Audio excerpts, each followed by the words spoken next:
저는 이루는 교회 목사이고 관악구에 살고 남자입니다. 그걸 거꾸로 말하면 저는 남자이고 관악구에 살고 이루는 교회 목사입니다. 같은 말인가요? 다른 말인가요? 네, 정확히 같은 말입니다. 자, 그렇다면 저 사람은 능력이 있고 예민하고 사회성이 낮은 사람이야, 이 말과 저 사람은 사회성이 낮은 사람이고 예민하고 능력이 있어, 이 말이 서로 같습니까? 다릅니까? 같지요? 순서만 거꾸로 바꿨을 뿐이고 내용은 글자 하나 안 틀리고 똑같습니다. 그런데 이게 분명 같은 말인데 사람들은 다르게 받아들입니다.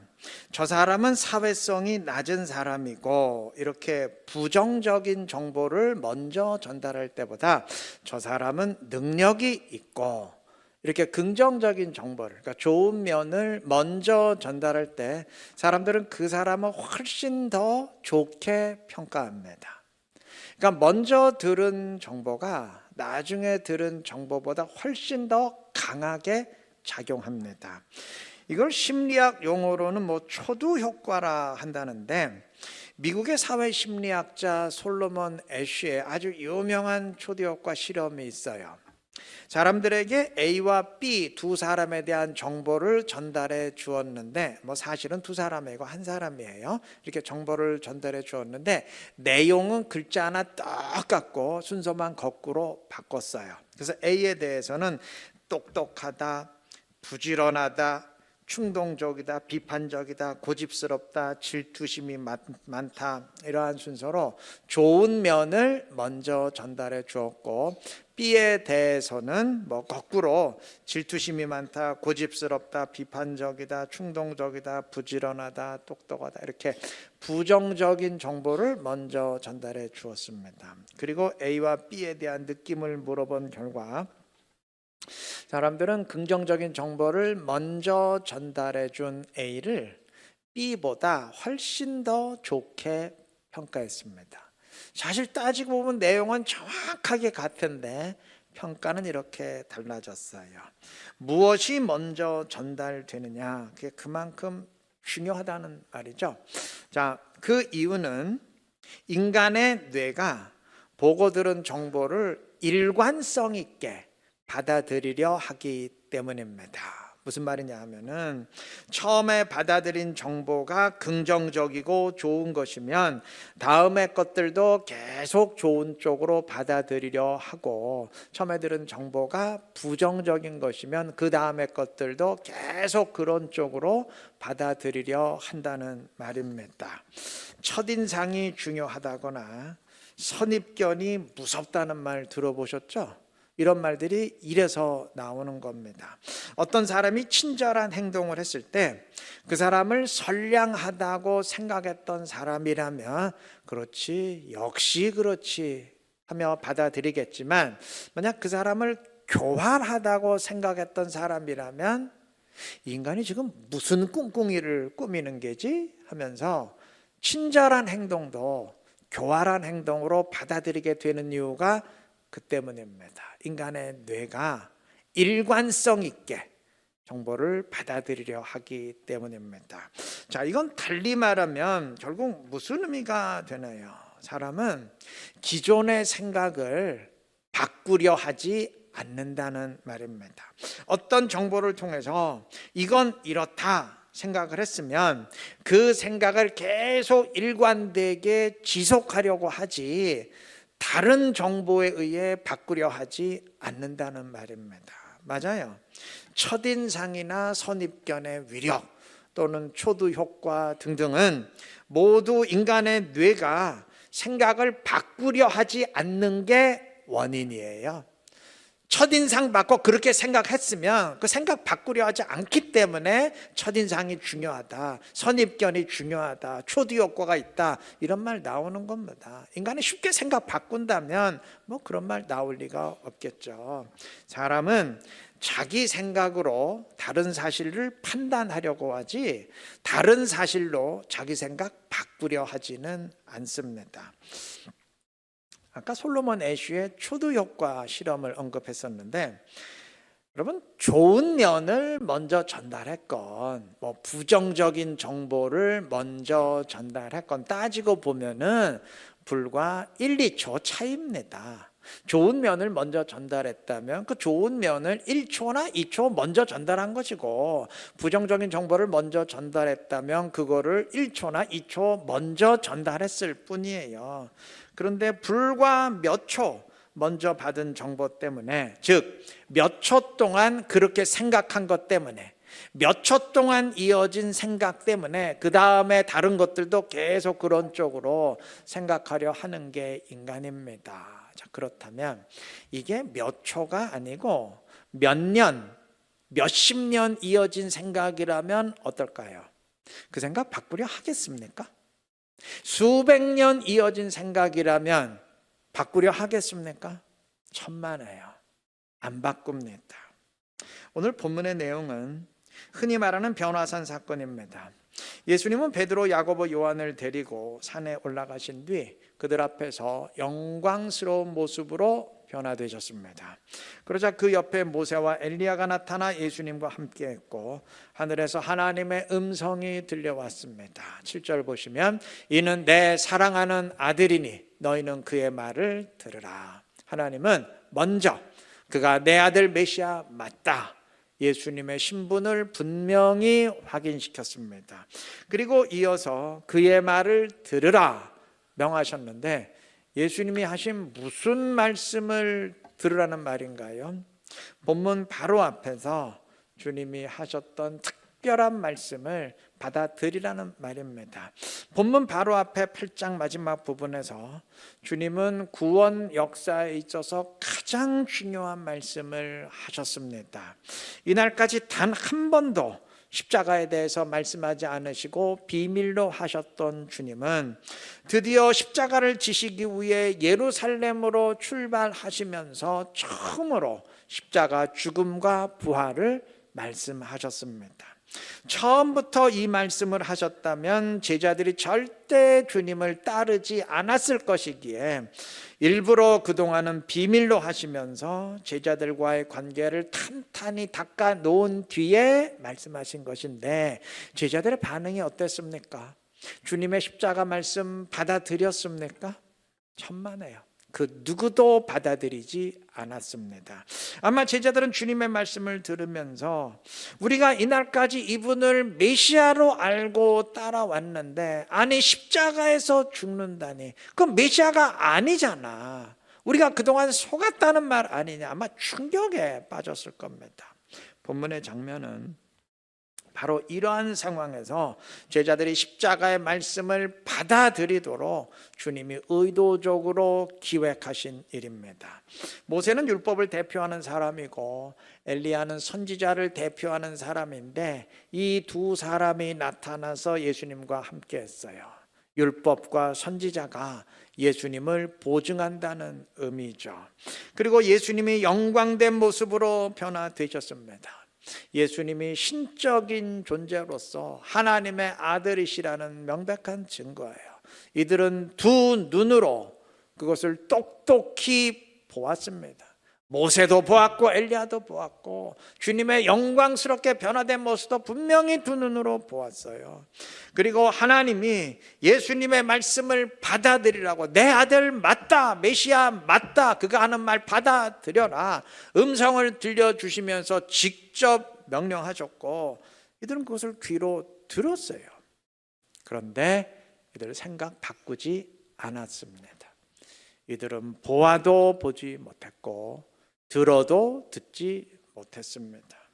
이들에게 메시아는 식민지 상태에 있는 이스라엘을 독립시키고 회복시킬 왕이셔야 되지, 십자가에서 비참하게 죽는 죄수는 될 수 없었어요.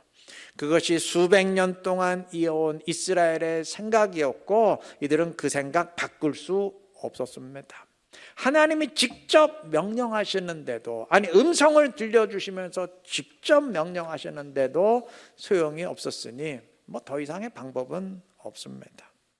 십자가 말씀을 받아들일 수 없었던 이들은 결국 주님이 십자가에서 죽으실 때 배신하고 주님을 떠났습니다. 당연한 결과입니다. 주님은 부활하신 뒤 이들을 찾아가셨고 이들을 다시 제자로 회복시켰습니다. 자, 이제는 생각 바꿔야 되지 않습니까? 메시아는 이방을 정복함을 통해서 이스라엘을 독립시키고 세울 왕이 아니라 십자가 죄사함을 통해 하나님 나라를 세울 구원자이심을 이제는 받아들여야 되지 않습니까? 근데 이들은 그러하지 못했습니다. 주님이 승천하시기 직전 이들은 예수님께 물었습니다. 사도행전 1장 6절의 내용입니다. 주께서 이스라엘 나라를 회복하심이 이때이니까 이제는 진짜 이방 로마를 정복하고 우리 이스라엘을 독립시키고 세우는 거지요? 라는 질문이자 요구입니다. 이들 생각 안 바뀌었어요. 십자가에서 죽으시고 부활하신 주님을 직접 보면서도 체험하면서도 안 바뀌었어요. 여러분, 뿌리 깊은 생각은 정말 질깁니다. 인간의 생각 정말 질깁니다. 안 바뀌어요. 이들의 생각이 언제 바뀌나요? 성령께서 이들에게 임하셨을 때, 성령이 이들 안에 들어오심으로 이제는 내가 사는 것이 아니라 내 안에 그리스도께서 사시는 것이라 라는 갈라디아서 2장 20절 말씀처럼 주님께서 이들 안에 사시게 되었을 때, 그래서 주님의 생각이 곧 이들의 생각이 되었을 때 그때 비로소 바뀌었습니다. 사람 생각 참 바꾸기 힘들다는 거 다시 확인하게 되는데 우리라고 다를 것 같습니까? 우리 역시 오래된 생각은, 뿌리 깊은 생각은 말씀이 뭐라고 한들, 성경이 뭐라고 한들, 주님이 뭐라고 한들 바꾸지 않으려고 합니다. 그 가운데 오늘 너무 중요한 것 하나를, 이건 지적하지 않을 수 없는데, 우리는 언제부터인가 구원은 순종, 즉 행함과 전혀 상관이 없는 것으로 생각해 왔어요. 야, 구원과 행함은 상관이 없다, 이렇게 생각해 왔어요. 설령 아무것도 안 했어도 하나님이 다 은혜로 덮으신다, 이걸 은혜라고 여겨왔어요. 성경을 한 번이라도 제대로 읽었다면 그렇게 생각하기에는 이건 뭔가 이상하다 하는 것을 느꼈을 텐데, 구원과 순종의 행함을 성경이 수도 없이 연관시키고 있는 걸 발견했을 텐데, 그 생각이 깊이 뿌리 내리고 있다 보니 무슨 말씀을 들어도 꿈쩍도 안 합니다. 그건 네 얘기고 난 그렇게 생각 안 해. 우리는 그렇게 들어오지 않았어. 그냥 꿈쩍도 안 합니다. 저는 예전엔 이런 현상이 칼빈과 같은 종교 개혁자들이 교리를 잘못 세웠기 때문이 아닌가, 이렇게 생각했었어요.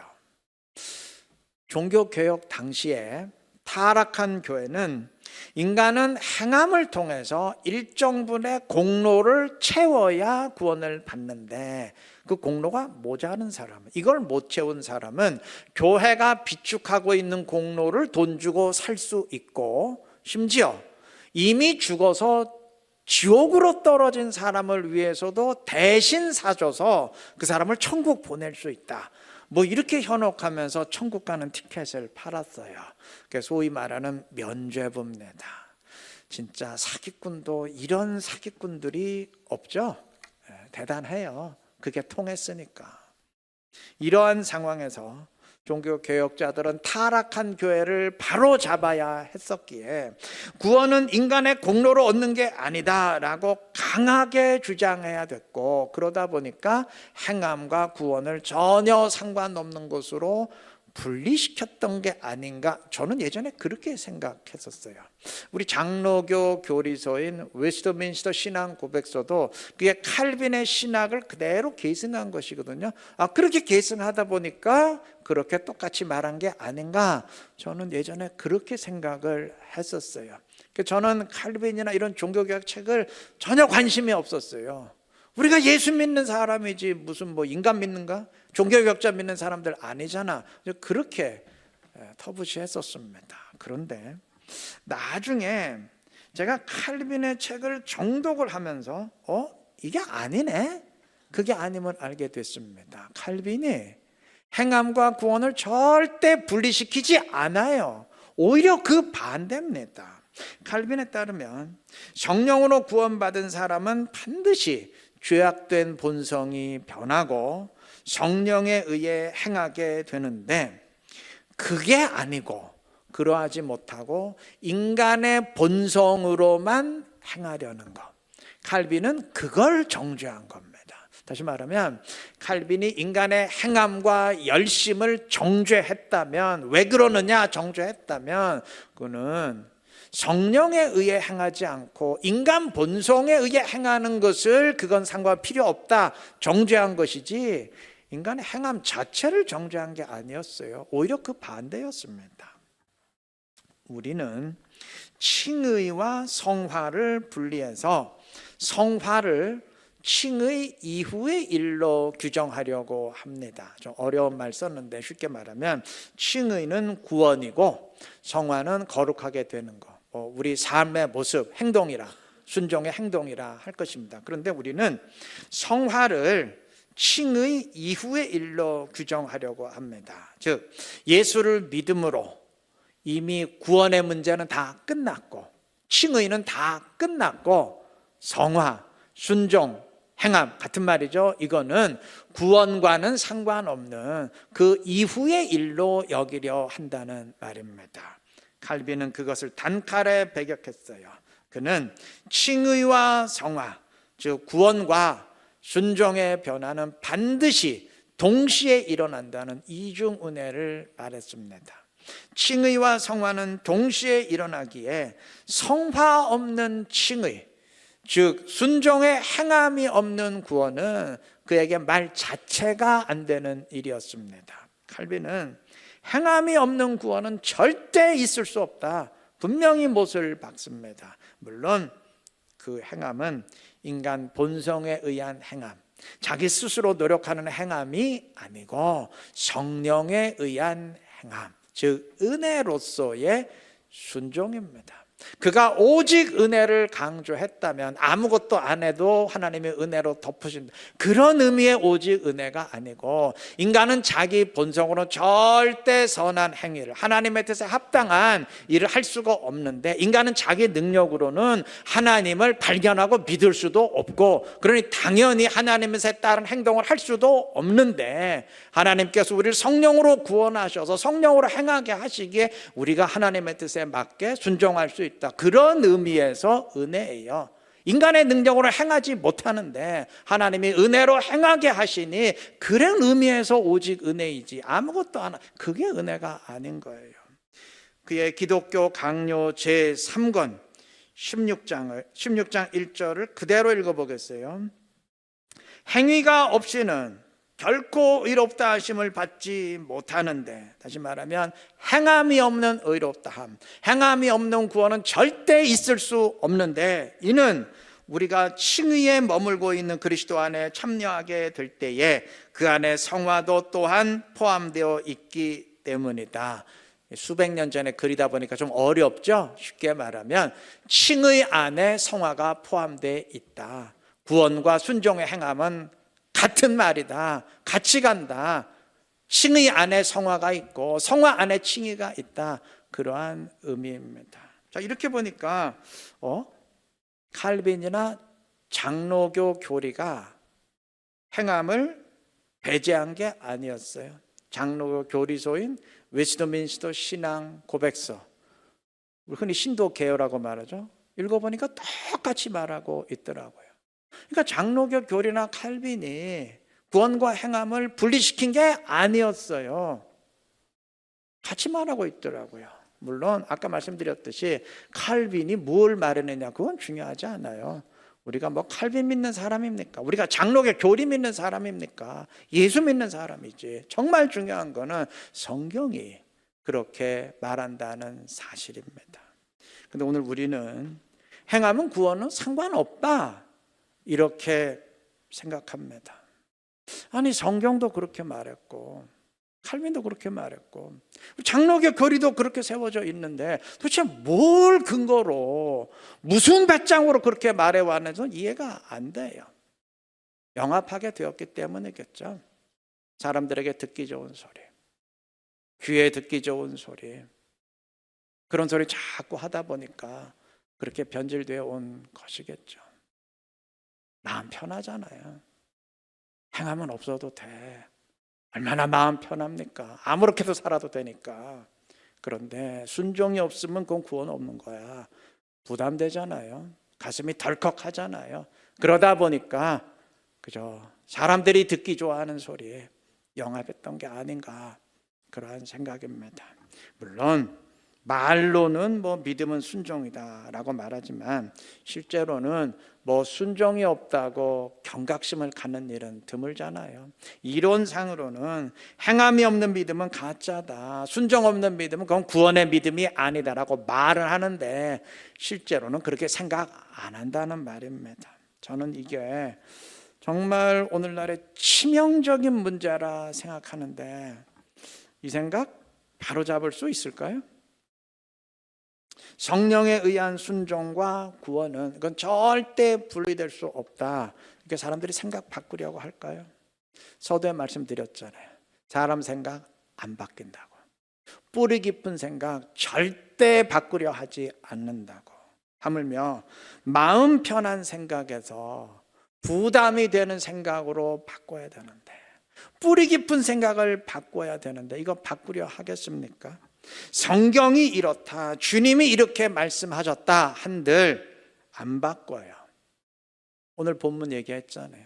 하나님이 직접 명령하셔도, 아니 모세와 엘리야가 직접 나타나서 증언해도 그거 안 된다는 거, 안 바꾼다는 거 성경이 분명히 증언하지 않습니까?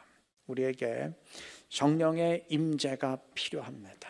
이거는 이론으로 가르친다고 바뀔 문제가 아니에요. 안 바뀝니다, 사람 생각은. 이거는 실제로 확인해야 됩니다. 실제로 확인해야 돼요. 성령을 내 안에 모셔야 됩니다. 그러면 성령에 의해서 내 안에 죄의 본성이 죽고 성령에 의해 행하게 됩니다. 그러면 확인하게 돼요. 아하, 성령에 의한 순종과 구원은 이거 같이 가는구나, 하나구나 확인하게 됩니다. 그렇게 되어야 진정한 신앙생활입니다. 신앙생활은 나 혼자 하는 게 아니고 주님과 함께, 성령과 함께 하는 것입니다.